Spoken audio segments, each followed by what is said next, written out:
Constance, I would like to know how important is for you to give the Chinese American community a voice through your films. Mhm. Um, it's so nice to meet you. Thank you for doing the interview with us. I would say that it's incredibly important. And it's something, and I say that, sincerely, because I think the story that I've written, and the experience that I wanted to portray in this film, I rarely see it, I think, in American filmmaking. And so to have the chance to be able to make a movie like this, where it provides a different context and a different experiences for someone who's not from my community to watch, is very important to me.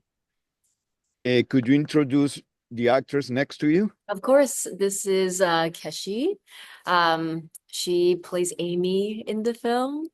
And I'll let you take it away, Keshi. Would you like to add something? Could you tell us something about your character and what did you like about her and how different are you from the character? Yeah, well, I really like this character because still now I really found like a very special feminist character that especially from a female writer director. And then there's so complex about this character that and she's going through a lot in the New York City.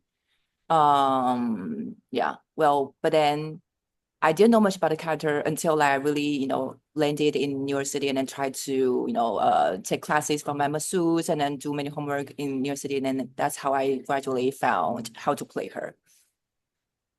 Constance, when it comes to tell a story, how important is it your background or your experiences? I read somewhere that the story was based in people you knew or some relatives that went through something similar or not similar, but they were an inspiration for you. Yeah, I would say that a lot of what this film and the characters are rooted in are definitely observations that I've made, whether it is about my parents or their family friends or even in myself. I think for me, in order to make a film, I really have to be connected to it because the journey is quite long, and a lot of the times there is, of course, doubt when you're writing and making a film. So I have to understand to my own core what the film is about to me and who are these characters. Uh, Katie, how important, or could you tell us about Amy's dreams?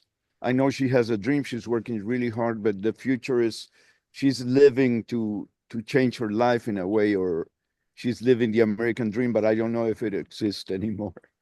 Yeah, I think she is trying hard to find herself, to find, the real home for her. I mean, to be self-accepted and also to be accepted by the whole society that she's living in. So there are so many things she's struggling with. Also, she's trying to find, her, sexuality, something like that. So, when we watch the film, we know that she wants to open a restaurant, but then actually there's something more deeper inside of her that she's really trying to find through this devastating journey. I think, Constance, that the Mandarin language is very sensual and very sweet. Could you comment, why did you decide to shoot in Mandarin when a lot of people decide to shoot in English because it's more commercial, you know? I felt like it wouldn't be realistic for me. Like, to tell a story about, Chinese immigrants who are working in this specific space and for them to talk to each other in English, it's not the right choice. Yeah. Yeah, it would have been like a fake.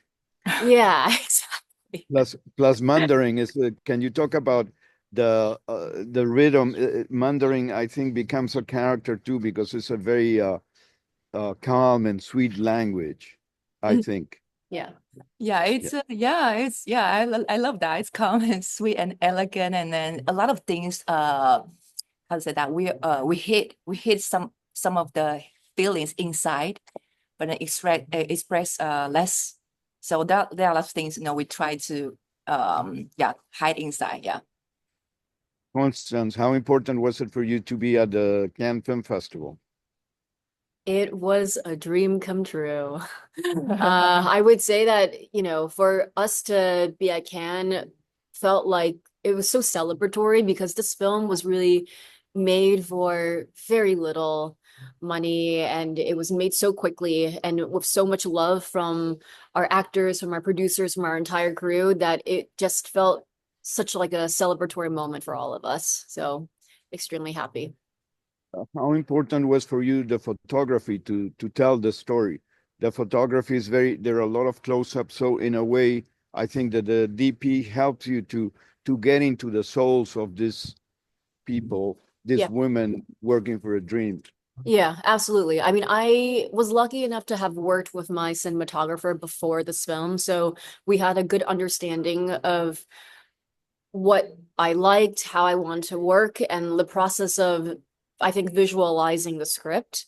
And for me, because we're not, editing in a traditional sense, but we're editing with time, we're editing with long takes, that creating intimacy through these close-ups was one of the tools I was hoping to use to create a connection between us and the audience. And I feel like with the cinematographer Norm, what we were trying to do was always remember that there is a world outside of these frames. And we really tried to incorporate it with each camera setup that it was able to communicate many ideas in one frame. Kaylin, as an actress, I felt that you did a great job turning aim into your new personality.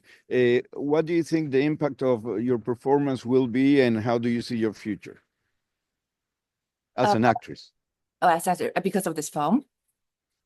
No, like you did a performance that was very credible, so I guess maybe you're going to get much more opportunities to work after this movie, right? I don't. Hope so. How do you? Hope so. Fingers crossed. Fingers crossed. No, but then like I felt like I'm really, really happy to be able to play this role. Like out of a sudden, came out with nowhere. And I'm really happy to meet up with Constance because she really teach me a lot. And yeah, it's really interesting because like I've shot many films before, and then I feel like all the works or experiences that I had and give me so much energy to shoot this film because I play many immigrants roles in my previous film. I play immigrants in Burma, Thailand, but then I never knew how it feels like in your city. And then I also shot something with long takes and then with the local non-professionals. So then this time it's really like a dream come true, combine many of my experiences and then to work with the US team. I really love it. Constance, since you're exploring the immigrant experience, how responsible do you feel for the image of your community through your film? A great question. I think whenever I answer questions about, the immigrant experience, it's always, I really want to make sure that this film is trying to communicate only one particular perception and observation of the immigrant experience. And again, a lot of where I'm drawing this film comes from the way that I'm experiencing from my parents' immigration story, the people around them. And I think that's all I can say. I don't want it to be like the image for all Chinese immigrants because that's not true at all. And I want to make sure that it's always rooted back to these specific characters and this specific story. Yeah, I think because Constance, you're an individual. You don't represent. Exactly. And I don't think my film should either, Yeah, I think I can only take a certain amount of responsibility. I can do the research that's required to tell a story about the women who work in this specific industry. And I can only, so much of this film is my own sort of like memory making and the memories that I'm drawing from in my life, in my childhood. So I want to make sure that that's always very clear that I'm not trying to make a film about all immigrants. I think you both are very lucky because you're bicultural. Yeah. I'm bicultural too, and I lived in the U.S. as an immigrant, but then now I came back home. But where do you consider home? New York City, right? I guess You either one or both. home Um, is Where's home for you? right now, I would say home for me is New York City, even though I'm living in Paris right now. But home for me is definitely New York. How cool you live in Paris. I love it. It's because I'm in the Cannes residency. So I'll be there until August. But like home 100% is always going to be New York for me. Wonderful. Yeah, that's where you were born in. Yeah. Exactly. And for you, Katie? For me, my home is Taiwan. I was born and raised there. But then actually interesting because now I'm trying to find my second home, to be very honest, whether I might want to live in Paris or like Los Angeles or New York City because of the art, the filmmaking I'm making. Yeah, I'm trying to find somewhere else that I can, make my dream come true like that. Yeah. Uh, my last question. Hollywood has changed since the pandemic and also the different film platforms. And there are more and more independent films, in my opinion, that are tell human stories. Do you think that there's a movement to enjoy films like this one that are independent and have a heart and it's not like a blockbuster, but it's a human, Yeah. and Mhm. do you think it's a good time for films like yours? I think so. I think, a lot of what we're seeing, the sort of independent filmmaking, especially in the space that we're able to work and promote our films in, I think that's almost what's the word? Not a rebuttal to what's happening in Hollywood, but I think because it is so hard to make a movie with a substantial budget, that there are more and more filmmakers making movies with what they can and what they have.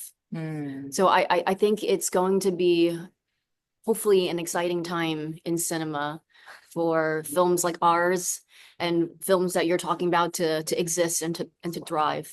Mm. Meaning, how difficult is it to be an actor nowadays? I mean, it's a hard industry, no? It's not all makeup and glamour. There's a lot of work behind it, right? Yeah, I mean, definitely. Well, I feel like, but then in order to make art, yeah, I feel like, well, that's the thing we do. I mean, we try to, tell the story that I really wanted to tell, and I feel like similar to this film, with so many disasters, so many, unexpected things happening in the world, I feel, people are having this kind of feeling that should we wait in order to, should we wait for more money? Should we wait for something? Should we wait for the best opportunity came? But then no, I think we should just do it if we really wanted to, resonate with the world. If we wanted to express ourselves, that's what I like about like independent filmmaking because we just do it. I mean, so bold and so like without waiting and then control, the storytelling, everything by ourselves.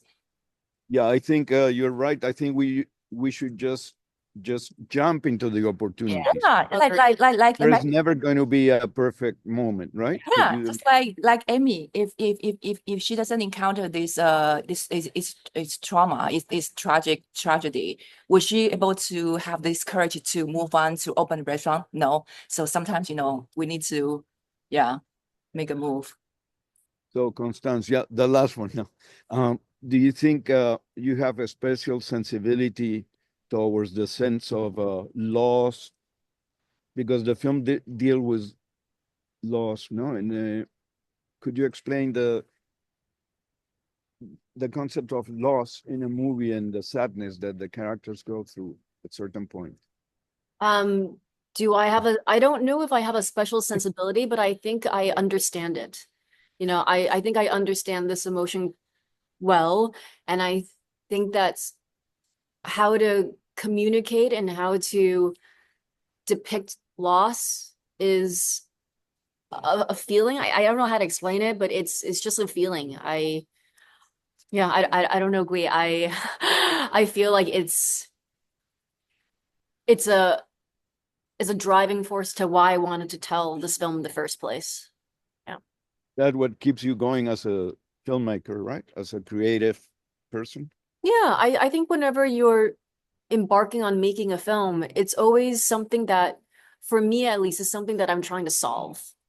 You know, whether it's something that is insistent in my mind, in whatever I'm feeling, like it's something that I feel like I need to get out. So that's why I don't really have a rational response to that, only that I must do it.